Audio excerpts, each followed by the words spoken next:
नमस्कार, उत्तराखंड एक्सप्रेस में आप सभी का स्वागत है। मैं हूं नीलू। तो लॉकडाउन 4 को लेकर सोमवार को नई गाइडलाइंस जारी हो गई है, जिसके मुताबिक आज से ग्रीन और ऑरेंज जोन में पब्लिक ट्रांसपोर्ट शुरू हो जाएगा।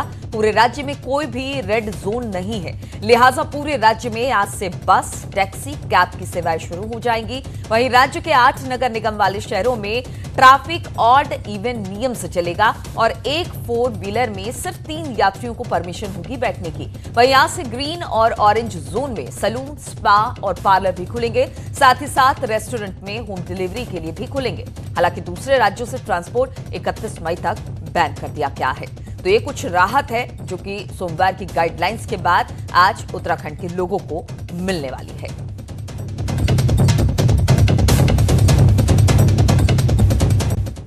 और वहीं इसके अलावा राज्य में सुबह 7 बजे से लेकर शाम के 4 बजे तक जो छूट अब तक मिल रही थी, वो छूट आगे भी मिलती रहेगी। सुबह 10 बजे से शाम के 4 बजे तक ऑफिस भी खुल सकेंगे।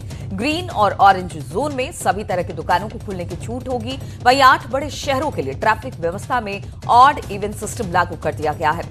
देहरादून, हल्द्वानी, रुद्रपुर, काशीपुर, हरिद्वार, कोटद्वार, ऋषिकेश, रुड़की में ट्रैफिक के लिए ऑड इवन का सिस्टम होगा, जिसमें सम संख्या वाली तारीख में सम संख्या वाली गाड़ियां चल सकेंगी, तो विषम संख्या वाली तारीख में विषम संख्या की गाड़ी चल सकेंगी। वहीं राज्य में सार्वजनिक परिवहन चलेगा या नहीं, इसे लेकर कुछ दिन में गाइडलाइंस जारी हो जाएगी। तो बड़ी राहत मिली है उत्तराखंड के लोगों को। तमाम नियमों के साथ, शर्तों के साथ लॉकडाउन को खोला गया है और ये अच्छी बात रही कि इस बार रेड जोन में कोई भी जिला उत्तराखंड का शामिल नहीं है। और बातचीत करने के लिए सुनील नवप्रभात इस वक्त हमारे साथ जुड़ गए हैं। सुनील, जिस तरह से कल शाम गाइडलाइन जारी हुई, उससे उत्तराखंड के लोगों को तो बहुत ज्यादा राहत मिलने वाली है, क्योंकि रेड जोन नहीं है और तमाम नियम और शर्तों के साथ अब लॉकडाउन को खोला गया है।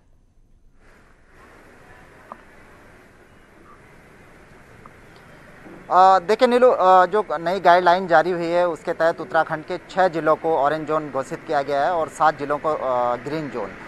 रेड जोन फिलहाल उत्तराखंड में कोई भी जिला नहीं है रेड जोन की श्रेणी में। इसके तहत बहुत सारी रियायतें दी गई हैं। जिस तरह से जो नगर निगम क्षेत्र हैं राज्य के, जहां पर सर्वाधिक यातायात संचालित होता है, वहाँ पर ऑड इवन सिस्टम से ट्रैफिक चला करेगा। हालांकि ये गाइडलाइन आज भी लागू नहीं हो पाएगी। खासकर अगर मैं देहरादून की बात करूं तो डीएम देहरादून ने स्पष्ट किया है कि आज पूरी तरह से रोड मैप बनाया जाएगा। जो कल शासन से दिशा निर्देश जारी हुए हैं उनकी आज समीक्षा की जाएगी, किस तरह से इस प्लान को ज़मीन पर उतारा जाए। तो कल से, बुधवार से ये सारी व्यवस्थाएं लागू होंगी और आज फिलहाल मंगलवार को जो फेज़ 3 की जो गाइडलाइन थी उसी के तहत दुकानें खुलेंगी, उसी के तहत मार्केट चलेगा।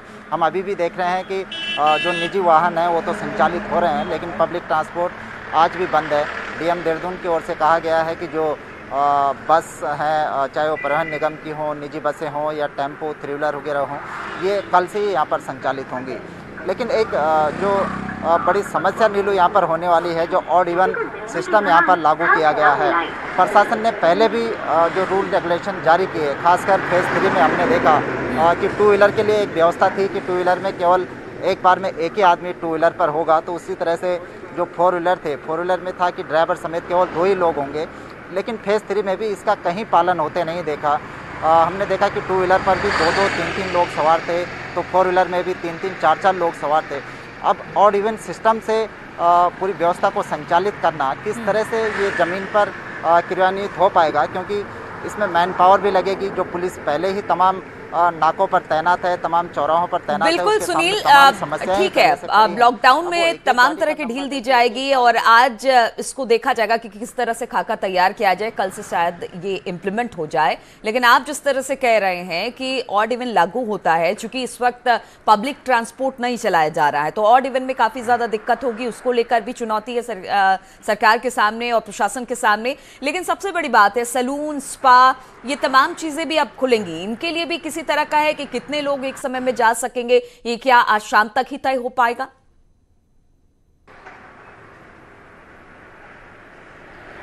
बिल्कुल नीलू, क्योंकि कल पहले केंद्र की जो एडवाइजरी आई थी उस पर कल यहाँ पर समीक्षा हुई कल देर शाम शासन ने आदेश भी जारी किए कि राज्य में सैलून, स्पा और ब्यूटी पार्लर जैसी सारी चीज़ें खुलेंगी, लेकिन अभी किस तरह खुलेंगी, किस सिस्टम के अनुसार खुलेंगी, इस पर आज मंथन होगा और आज तमाम जिले अपनी अपनी एडवाइजरी जारी करेंगे कि वहाँ पर किस तरह से ये व्यवस्थाएं संचालित होंगी। एक और बात थी नीलू की, जो पब्लिक ट्रांसपोर्ट की बात है, एडवाइजरी ये कहती है कि 50% क्षमता के साथ पब्लिक ट्रांसपोर्ट संचालित होगा, लेकिन तमाम जो पब्लिक ट्रांसपोर्ट है, जैसे परिवहन निगम है या फिर आप KMVN ले लीजिए, जो GMOU है, उन्होंने पूरी तरह से इनकार कर दिया है कि 50% क्षमता के साथ पब्लिक ट्रांसपोर्ट संचालित नहीं हो सकता। परिवहन निगम का कहना है कि वो पहले ही घाटे की स्थिति से गुजर रहा है।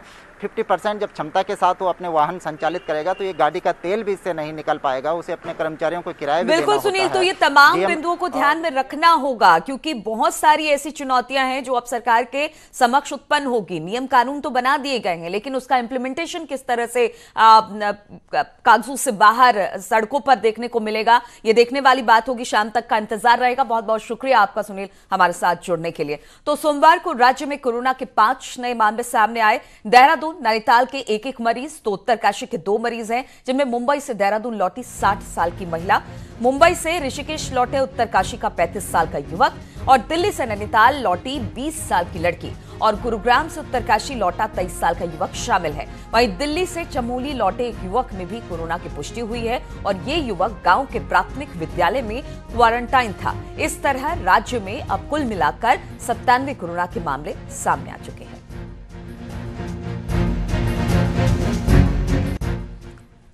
और देहरादून से खबर है, आज से बिहार के लिए ट्रेन चलेगी। देहरादून से बिहार के अररिया, बेगूसराय को आज ट्रेन जाएगी और इन ट्रेन के जरिए बिहार में 1728 लोग आज अपने घर जाएंगे। पहली ट्रेन दोपहर 1 बजे अररिया के लिए चलेगी, जिसमें 864 लोग जाएंगे। वहीं शाम 7 बजे बेगूसराय के लिए ट्रेन चलेगी, जिसमें 864 लोग भेजे जाएंगे। जो जाना चाहते हैं, बिहार के जितने भी हमारे यहाँ प्रवासी हैं और जो निकलना चाहते हैं, उनको टोकन हम लोग दे रहे हैं। उस टोकन में ये भी क्लियर कर रहे हैं कि साथ में जो उनका जाने का शेड्यूल रहेगा किस प्रकार से रहेगा। और लॉकडाउन के दौरान लगातार बाहरी राज्यों से लोग जा रहे हैं, लेकिन हैरानी ये है कि हरिद्वार के भल्ला कॉलेज में अपने ही राज्य के जिलों के लोग पिछले 5 दिन से खुले आसमान के नीचे रहने को मजबूर है। ये सभी प्रवासी गुजरात, महाराष्ट्र से आए और चमोली और रुद्रप्रयाग के रहने वाले हैं। ये लोग खुद के हजारों रुपए खर्च कर बस से हरिद्वार पहुंचे और मेडिकल चेकअप के बाद इन्होंने रजिस्ट्रेशन भी कराया, लेकिन इन्हें ना तो बस मिल रही है और ना ही इनके लिए छत ही दी जा रही है। हमको कोई नहीं, हम यहीं लेटे बैठे हैं। मेडिकल कराया हमने, बोले कल आएगी बस, कल आएगी, अभी तक आई नहीं। से धूप में सोए हैं, दिन रात को ठंड हो रही, दिन में धूप हो रही है। गुजरात से आए हम सर दिल्ली तक, उसके बाद दिल्ली से अपनी गाड़ी बुक करके लाए यहाँ तक और 12 तारीख से हम स्टार्ट हुए, वहाँ से स्टार्ट 5 दिन हमको यहाँ पर हो गया सर। हमारे पास पैसा भी नहीं है, कुछ भी नहीं है सर। यहाँ आए तो 4-5 दिन हो गए कि यहीं पड़े हम, यहाँ कोई व्यवस्था नहीं हो रही चमोली वालों के लिए। और अन्य राज्यों से गढ़वाल के लोगों को लेकर आ रही ट्रेनों का पड़ाव हरिद्वार है, लेकिन हरिद्वार में लोगों को क्वारंटीन नहीं किया जा रहा। अब ऐसे में कांग्रेस ने हरिद्वार के धर्मशाला और आश्रम को क्वारंटीन सेंटर बनाने की मांग की है, जिसमें एक मंत्री का भी आश्रम शामिल है। गढ़वाल के जिस द्वार हरिद्वार में दूसरे राज्यों से ट्रेनें लौट रही हैं, वहां 20,000 लोगों की कोई व्यवस्था नहीं है। बड़े बड़े आश्रम जहां किसी त्योहार पर्व पर हजारों लोग रुकते हैं, वहां 14 दिन क्वारंटीन ना करने की व्यवस्था पर कांग्रेस ने सवाल खड़े किए हैं। कांग्रेस का कहना है कि बीजेपी आश्रम धर्मशालाओं को नहीं खोल रही और बात धर्म की करती है।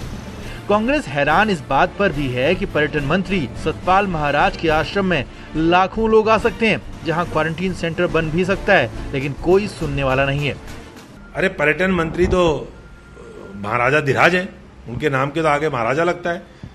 उनको पहल करनी चाहिए थी, तो मिनिस्टर भी थे, वो स्वयं पहल करते कि साहब मैं अपनी धर्मशाला दे रहा हूं। उनके यहाँ तो 1 लाख लोगों का एक बिना पिलर के हॉल है, इतना बड़ा कि 1 लाख आदमी उसके नीचे बैठ सकता है। उनको तो पहल करनी चाहिए थी, लेकिन कौन दे इनको सद्बुद्धि? तो ईश्वर ही दे सकता है, हम तो नहीं दे सकते। हरिद्वार जिले में करीब 208 आश्रम और 130 धर्मशालाएं हैं, जहां 20 से ज्यादा कमरे हैं। ऐसे में 338 आश्रम धर्मशालाओं में अगर एक में 200 लोगों की व्यवस्था हो तो 67,600 लोगों को क्वारंटीन किया जा सकता है। लेकिन सवाल पूछने पर हरिद्वार के विधायक और मंत्री कोई सीधा जवाब नहीं दे रहे। कांग्रेस को कम जानकारी है, सारे बड़े केंद्र बनाए हुए हैं, हजारों कमरे हमने लिए हुए हैं, वो उनको गलत क्या हम 2 दिन रखते हैं तो वो उसको क्या फर्स्ट फेज का क्वारंटीन नहीं तो मानिए उसको भी क्या है वो। मान लिया कोई आदमी आए, हमने उसको कैंप में ले गए तो 2 दिन हम उसकी डॉक्टरी करेंगे, रखेंगे, उसको जांच करेंगे, डॉक्टरी करेंगे, तभी तो जिले में भेजेंगे ठीक करके। हरिद्वार में आश्रम, धर्मशालाएं पर्यटन मंत्री समेत तमाम नेताओं की हैं और हरिद्वार में ही 70 लाख लोगों की भीड़ पिछले साल सोमवती अमावस्या पर दुनिया ने देखी और इस वक्त तो सवाल सिर्फ 2 लाख लोगों का है, लेकिन उनके लिए भी व्यवस्था नहीं है। हरिद्वार से सुनील पाल के साथ दीपांकर भट्ट, न्यूज़ 18 देहरादून। और कोरोना के दौर में कई तरह के बदलाव दिख रहे हैं और अब उत्तरकाशी में एक बुजुर्ग 45 साल बाद घर लौटे। अब इतने साल बाद परिवार के लोग भी उन्हें स्वीकार नहीं कर रहे।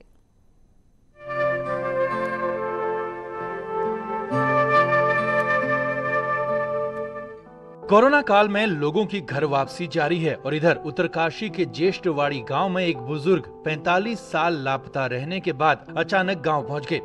अब अचानक पहुंचे 85 साल के सूरत सिंह को घर वाले भी स्वीकार नहीं कर पा रहे हैं। हालांकि फिलहाल बुजुर्ग को गांव के ही पास क्वारंटीन कर दिया गया है और फिलहाल खाने पीने का इंतजाम भी घर वाले ही कर रहे हैं। तो कल जैसे गाड़ी यहाँ पे आई तो हमने उनको क्वारंटीन में रखा है अभी और उनके खाने पीने की व्यवस्था कर रहे हैं। उसके बाद 2 दिन बाद अपने घर लेके जाएंगे। अच्छा, इतने सालों बाद आए तो क्या खुशी का कैसा माहौल है घर में? खुशी तो होगी पर थोड़ा लोग खुश नहीं है घर वाले।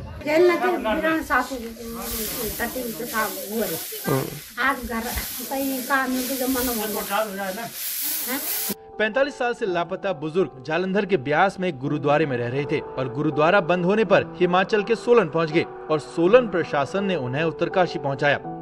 करीब 45 साल पहले अचानक लापता हुए सूरत सिंह के बेटे तब 5 साल और 2.5 साल के थे।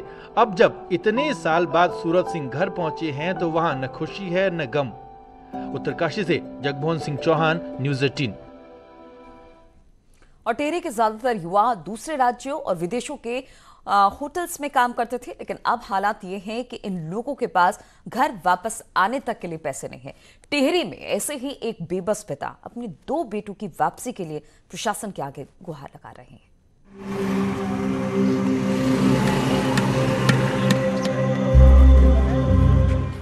टिहरी के बौराड़ी में मोची का काम करने वाले 62 साल के जोगूराम इन दिनों प्रशासन से गुहार लगा रहे हैं। उनके 2 बेटे पंजाब के होटलों में काम करते थे, लेकिन लॉकडाउन ने रोजगार छीन लिया और बची हुई रकम भी 2 महीने में खर्च हो गई।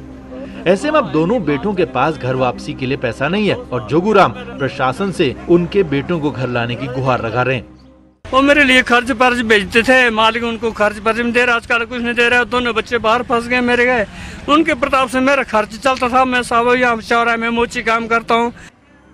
अब जोगूराम भी खुद बीमारी के बावजूद अपने काम पर लौट आए हैं ताकि बेटों की वापसी के लिए पैसों का इंतजाम हो सके। वहीं जोगूराम जैसे कई परिवार हैं जिनके बेटे बाहरी राज्य या फिर विदेशों में फंसे हुए हैं और उन्हें भी वापस लाने की मांग हो रही है। और जो बाहर से यहाँ आने वाले हैं उनके लिए स्टेट गवर्नमेंट से गाइडलाइंस बन गई है, पूरी लिस्ट है, ऑनलाइन साइट पे अप्लाई कर दिया गया है। हमारे जिले के लगभग 9,500 के रजिस्ट्रेशन अभी तक हो गया जो बाहर से यहाँ आने हैं। उत्तराखंड में प्रवासी लगातार वापस लाए जा रहे हैं। ऐसे में उम्मीद है कि जोगूराम के बेटों के साथ साथ पहाड़ के उन बेटों को भी जल्द वापस लाया जा सकेगा जो बेरोजगारी और कोरोना की दोहरी मार झेल रहे हैं। सौरभ सिंह, न्यूज़ 18 टिहरी।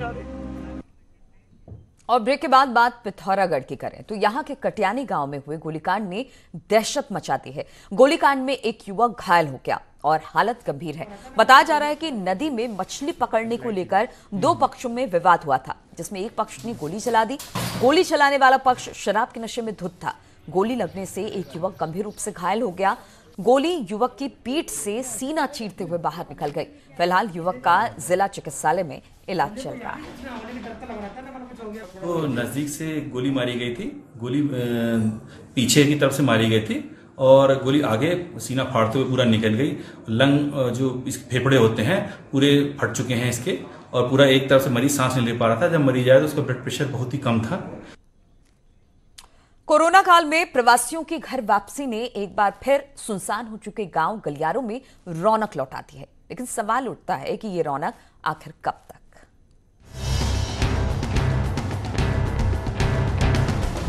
प्रकृति की खूबसूरती से भरपूर उत्तराखंड पिछले कई सालों से पलायन का दर्द झेल रहा है। घरों के बाहर लटके ताले और गांव की सुनसान गलियां इस बात की गवाह है कि कभी ये गांव समृद्ध थे। बीते 2 दशकों में 1700 से ज्यादा गांव पलायन के बाद वीरान पड़ गए, लेकिन कोरोना संकट के बाद हुए लॉकडाउन की वजह से रिवर्स पलायन के बाद वीरान पड़ चुके गांव में एक बार फिर से चहलकदमी होने लगी है। अब तक 1 लाख के करीब लोगों ने पहाड़ों की ओर रुख किया है। अब आगे क्या करना है, फिलहाल तो हम बैठे हैं, रोजगार कुछ है नहीं तो बैठे हम। यही मांग करें कि हमें भी छोटा मोटा रोजगार दे दें, यहीं गांव में मिल जाए, यहीं हमारे एरिया में मिल जाए तो अच्छी बात है।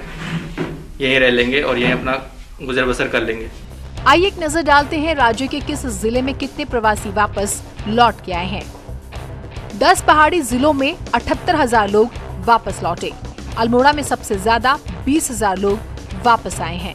पौड़ी में अब तक 16,000 के करीब लोग लौट आए हैं। अल्मोड़ा और पौड़ी से ही हुआ था सबसे ज्यादा पलायन। टिहरी में 14,000 लोगों की हुई घर वापसी।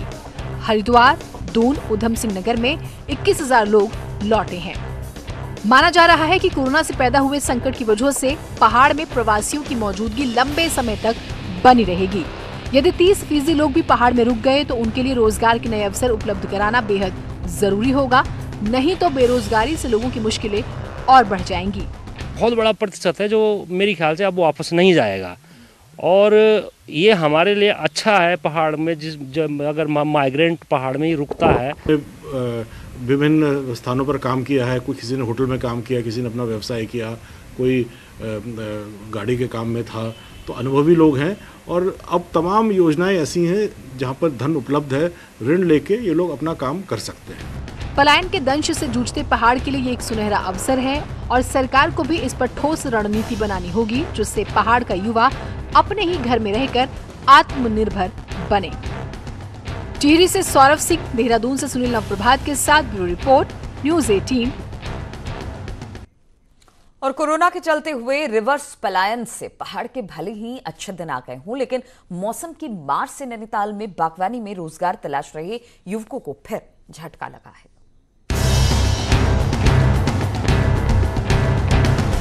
देश भर में अपनी धमक रखने वाले पहाड़ी फल आड़ू, खुमानी पर भी लॉकडाउन का असर पड़ा है। मौसम की मार के चलते ये फल अभी तक पक कर तैयार नहीं हो सके हैं। वहीं लॉकडाउन के चलते अब बाजार में भाव मिलने का संकट भी काश्तकारों के सामने खड़ा हुआ है। हालांकि कई बागानों में फल आ चुके हैं, लेकिन किसानों की उम्मीद टूटती दिखाई पड़ रही है। अभी जैसे हल्का फुल्का आड़ू कहीं आ रहा है या पुलम आ रही है, खुमानी आ भी रही, तो कोई उसको पूछने वाला नहीं है। तो मार्केट की स्थिति तो बिल्कुल ना के बराबर। अब गवर्नमेंट से हमारी ये रिक्वेस्ट है कि भाई हम पर कुछ न कुछ राहत होनी चाहिए। नैनीताल के रामगढ़, मुक्तेश्वर धारी, ओखल कांडा समेत कई जगहों पर किसान बागवानी से जुड़े हैं। महानगरों में इन फलों की इतनी डिमांड है कि करीब 3 करोड़ का टर्नओवर सिर्फ महानगरों से ही हो जाता था। मौसम की मार और फिर हुए लॉकडाउन के चलते किसान अब सरकार से उम्मीद लगाए बैठे हैं। तो इसी को अगर हम गृह उद्योग जैसे हम लघु उद्योग कैसे कई फैक्ट्रियाँ मतलब जूस, जैम इस टाइप के बनाने में अगर गवर्नमेंट इनकी हेल्प करे तो इससे काफ़ी फ़ायदा हम लोगों को हो सकता है। नया शुरू करने के लिए कोई हमारे पास ऐसी व्यवस्था नहीं है जिससे हम नया शुरू कर सकते हैं या फिर पैसा लगा सकते हैं, ऐसी कोई हमारे पास सुविधा और वो नहीं है। मौसम की मार से किसान तो परेशान था ही, लेकिन कोरोना के जख्म ने किसान के घावों को और हरा कर दिया है। लेकिन जिस तरह के हालात अब दिख रहे हैं, आने वाले दिनों में किसान की मुश्किलें और बढ़ने जा रही हैं। हालांकि स्थानीय युवा भी इस बात की पैरवी कर रहे हैं कि अगर स्थानीय स्तर पर उद्योगों को लगाया जाए तो उनके दिन और अच्छे हो सकते हैं। वीरेंद्र बिष्ट, न्यूज़ 18, नैनीताल। और लॉकडाउन के चलते पेरेंट्स की परेशानी बढ़ गई। ना तो स्कूल आरटीए की एडमिशन कर पा रहे हैं और ना ही वो एडमिशन जिनके पेरेंट्स अपने बच्चों के स्कूल बदलना चाहते हैं। और ये स्थिति कब तक ठीक होगी, इस पर शिक्षा विभाग भी असमंजस में है।